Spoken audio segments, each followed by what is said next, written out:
The Day Joseph Smith Was Killed, A Carthage Woman's Perspective. A document transcription by Alex D. Smith. It's easy to imagine the fear and uncertainty experienced by early Latter-day Saints when Joseph Smith, their beloved prophet, was killed. But what about their neighbors? Alex D. Smith brings to light the experiences of a woman who was in Carthage when Joseph and Hiram were martyred, offering a new perspective on the tragic event.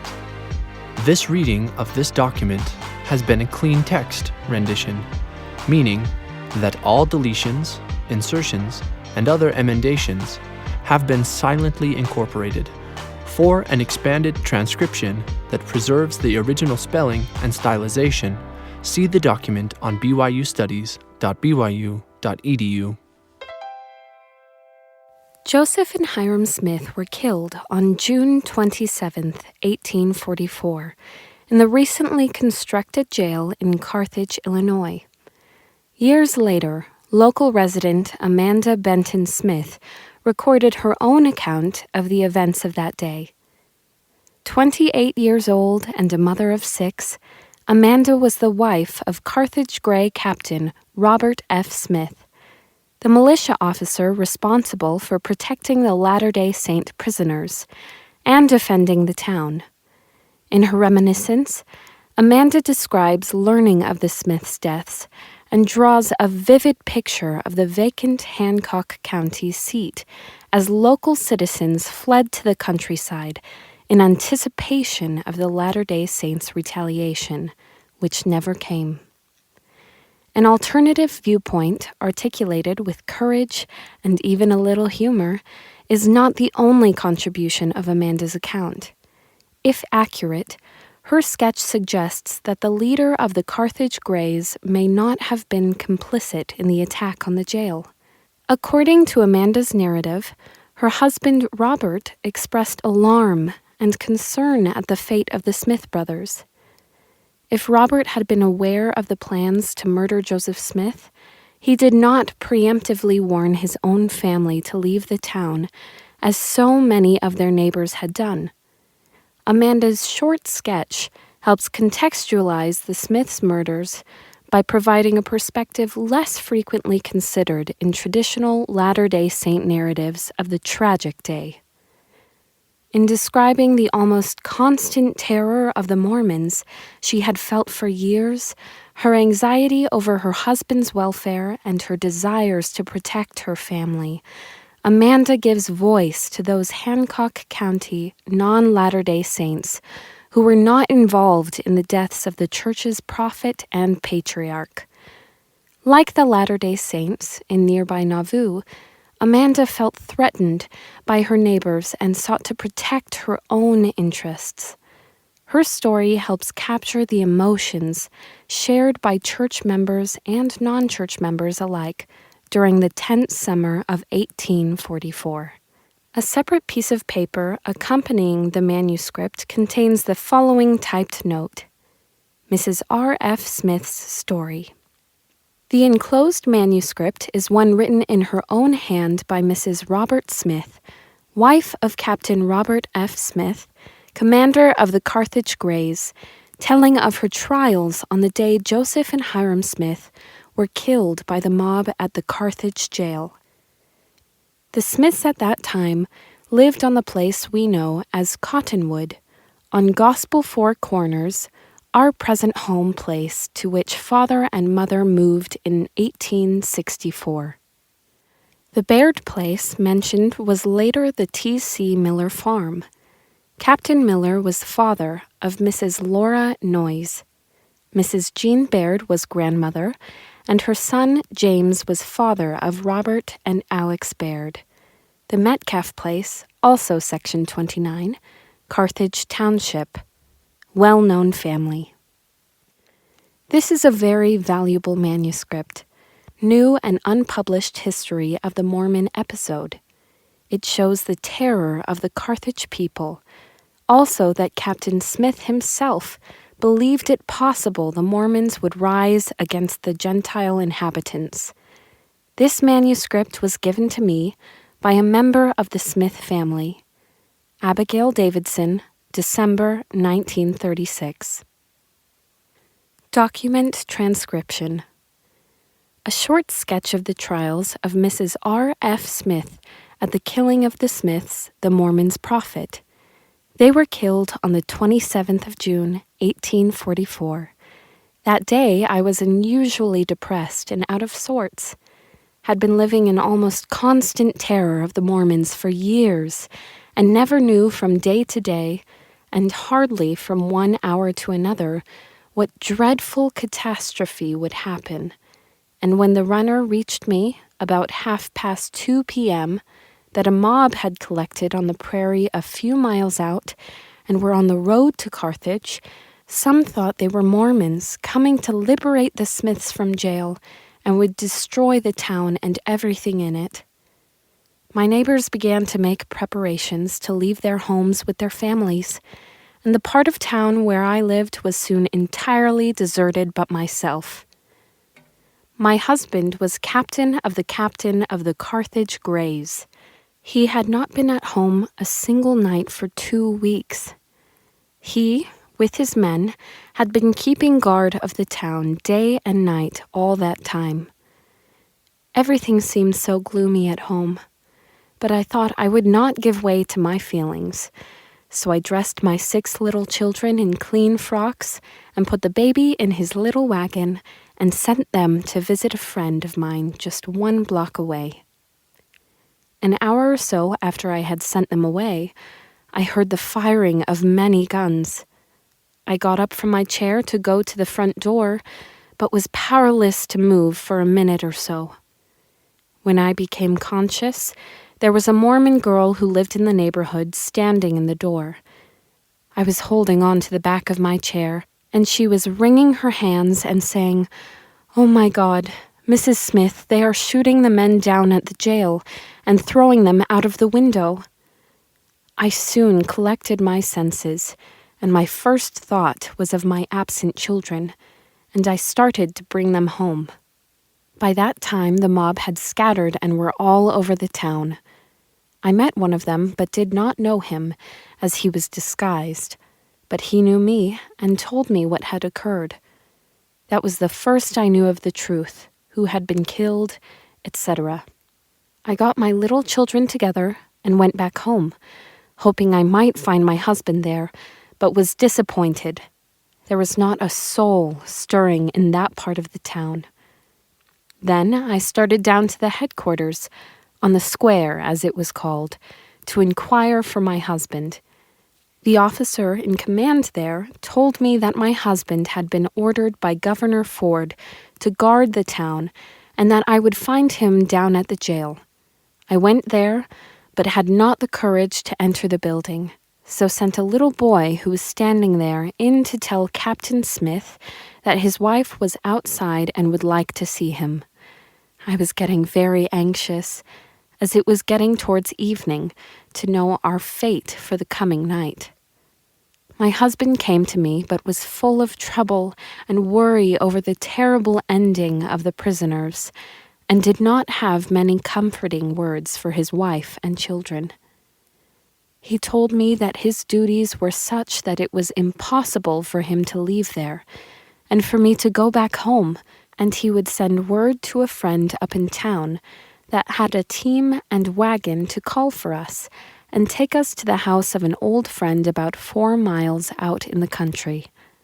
The friend came with his team soon after I got home, so I had no time to get supper for my children, but started at once. I felt as though I would never want food for myself again. There was another family in the wagon, and some of their household goods, which made quite a heavy load as well as a crowded one. They intended stopping at a place a mile nearer town than I was going to. Mrs. Baird, a widow, and her son lived there, and on quite a high hill. There was a creek at the foot of the hill, and the rise was quite steep. Just as we got across the creek, the wagon broke down and could not be repaired at that time and place.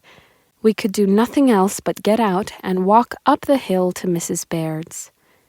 I was not much acquainted with her, but the lady who started to go there was, and we all got a very cool reception. She said she did not see why folks did not stay at home like she did. She also said her Jimmy had slept on the floor 3 nights before we got there. I told her that I did not go there to stay, but intended to go to the next farmhouse. She told me it was 1.5 miles to go the main road, but only 1/2 mile to go across, and a good coup path all the way. By that time the sun had set and the full moon had arisen. I once more started with my 6 little children for Mrs. Metcalf's, where I knew if I could only get there my whole family would be welcome. My eldest child, Emma, was a little over 8 years old, and the youngest of the 6 was only 15 months old and had to be carried. We walked and stumbled across a large field and finally came to a wide creek, which I knew nothing about nor where to find the crossing. The children were getting very tired and sleepy and hungry. It was a study for me to know how we were to get across the creek. Finally, I helped Emma across by stepping on tall grass and flags that grew from one side to the other, and often would step into holes over shoe-top in water. After helping and carrying each child across separately, we had quite a long, steep hill to climb. My children were so worn out with fatigue and hunger that they fell down often and wanted to go to sleep right there. It was long after their usual hour of going to bed. We were all in such a helpless plight. I felt as though I could not go much farther myself. After walking slowly and almost driving the children along, we got to the top of the hill. It was a very clear moonlight night, and in the distance I could see the house. Everything seemed so still, and not a sound of anything to be heard. For the first time through all the trouble, I felt afraid, but could not tell why. We finally reached the house and found it deserted, but the latch string was out for any friend who happened along. The first thing I did after entering the house was to kindle a fire. Wood and kindling was left on the hearth of the large fireplace, and fire covered over so that it was an easy matter to start a blaze. I then took a survey of the place and found a broad trundle bed in bedroom and a bedstead all in order in living room. The first thing was to prepare my little ones for bed.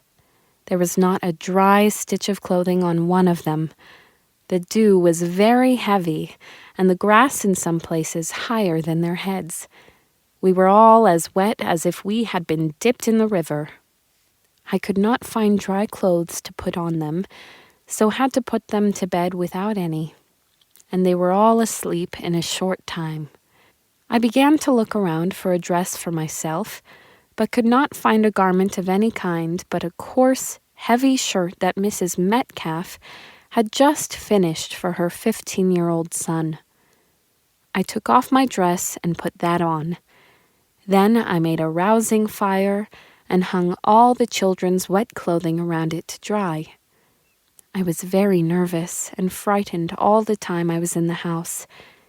I began to realize all at once that I had a severe headache and was sick enough to die, I thought. I laid down on the side of the bed, but before I could compose myself, I heard a dog bark, and shortly Mr. Metcalf and our family doctor, Dr. Evans, came in. We were made more than welcome by Mr. Metcalf. They had traveled a long distance and were very hungry and wanted to know if I could get them something to eat. There was nothing prepared for an emergency of that kind. Could not find anything in the pantry but cornmeal and a large panful of sour cream. I stirred up a corn cake as soon as I could and put it to bake and made a pot of coffee and set the table. By that time, I was too sick to stand up another minute. The doctor made me lie down again, and he and Mr. Metcalf finished getting their supper, etc. There being no timepiece of any kind, I did not know what time of night it was, but think it must have been near midnight. After they finished their supper, they got me all stirred up again by saying they were going to town. I begged so hard to go with them, but it was all in vain. Soon after they left, refugees from town kept coming in till the house was full, and all brought word of what terrible revenge the Mormons were going to take on the Carthage people for killing the Smiths. They were frightened and believed all the stories they heard, and surely there never was a more exciting time. In about an hour after the doctor and Mr. Metcalf went to town, Dr. Evans came back in great haste with his horse buggy and said he wanted 3 of my children to take to Augusta, and that my husband would be there for me and the rest of the children in half an hour. I hesitated about getting the children ready, for their clothes were not near dry yet, and I told the doctor I could not put damp clothes on them for fear of making them sick. He did not stop to discuss the question at all, but told another person to hand him out 3 of the children, and they were only partly dressed. 2 little boys and my second daughter, Louisa. One of the little boys had no pants on at all. The doctor stopped at the next house and got a quilt to wrap the children in. He took them safely through to Augusta in that plight. A near and dear friend of mine took them in and cared for them till she had an opportunity to send them home again. Soon after the doctor left, a big wagon drove up filled full of household goods, women, and children. The gentlemen members of the tribe were walking and carrying their firearms. When I saw how crowded the wagon was, I did not want to go. I was so near worn out. I told my husband I would about as soon die right there as to go any further. But I had to go, and myself and my 3 youngest children were helped up on an already overloaded wagon. And to make matters worse for me, there was a very old lady lying on a bed near where I was sitting, and she had several fits and seemed to suffer greatly, but none of her people seemed to pay her any attention. But I witnessed it all, and I expect I suffered more than she did. After we had traveled a mile or so, it began to get daylight, and after traveling a few miles further, we stopped and got breakfast camp fashion. After breakfast, we started again on our journey, hoping to reach Augusta by noon. But after traveling several miles, we discovered one of the horses was lame and about to give out. We were near Crooked Creek, which was full of water, and quite a steep hill on the other side. While the men were discussing whether we had better try to cross the creek and up the hill with the lame horse, an old resident that once lived in Carthage came along and said he lived nearby and insisted that we should go to his house and stay until we could find out if it was necessary to go further on. I was sure he was a good friend in need and was glad that his kind invitation was accepted. When we got to the house, we found many old acquaintances and neighbors, some from Carthage and some from other places. They were very busy getting dinner. I asked one who belonged to the house if I could have a quiet room where I could lie down without being disturbed for a while. The lady took me to a cool, pleasant room and done all she could for my comfort. I was so exhausted. I could have slept on a rock pile, but felt so thankful that I could have a quiet once more. I slept till after 3 p.m., then got up, arranged my toilet the best I could under the circumstances. Kind friends in the meantime took care of my children. I was invited to the dining room, and after taking a good cup of coffee and other refreshments, I soon began to feel more like myself. While talking to some of the ladies, I saw they kept smiling and were very much amused at something about me, and at last they broke out in one voice, "Mrs. Smith, do tell us what kind of garment you have on." And to my utter astonishment, I still had that boy's shirt on that I put on while trying to dry my dress, and in the hurry and confusion of getting ready to start, I put my dress on and forgot to take off the shirt. I must have been a comical-looking sight indeed, and when I come to think of it at this late date, I wonder how I got my dress fastened over it. About 5 p.m. of the same day, a messenger from Carthage brought us word that everything was quiet, and that the dead bodies of the Smiths had been taken to Nauvoo. There were only a few people in town, and they did not apprehend any danger at that time from the Mormons. My husband and 2 other gentlemen hired a team and carriage, and we went back to Carthage that night. It was several days before the children that went to Augusta got home. The little girl enjoyed it so much, she wanted to know how soon we were going again. About the author. Alex D. Smith is a historian with the Joseph Smith Papers in the Church History Department of the Church of Jesus Christ of Latter-day Saints. He has co-edited 6 volumes in the Journals and Documents series and is currently editing the Nauvoo Journals of William Clayton. This is an audio production of BYU Studies, read for you by Taft M. Robinson and Clara Wright. BYU Studies publishes scholarship informed by the restored gospel of Jesus Christ. For more information and access to articles, essays, and more, visit byustudies.byu.edu.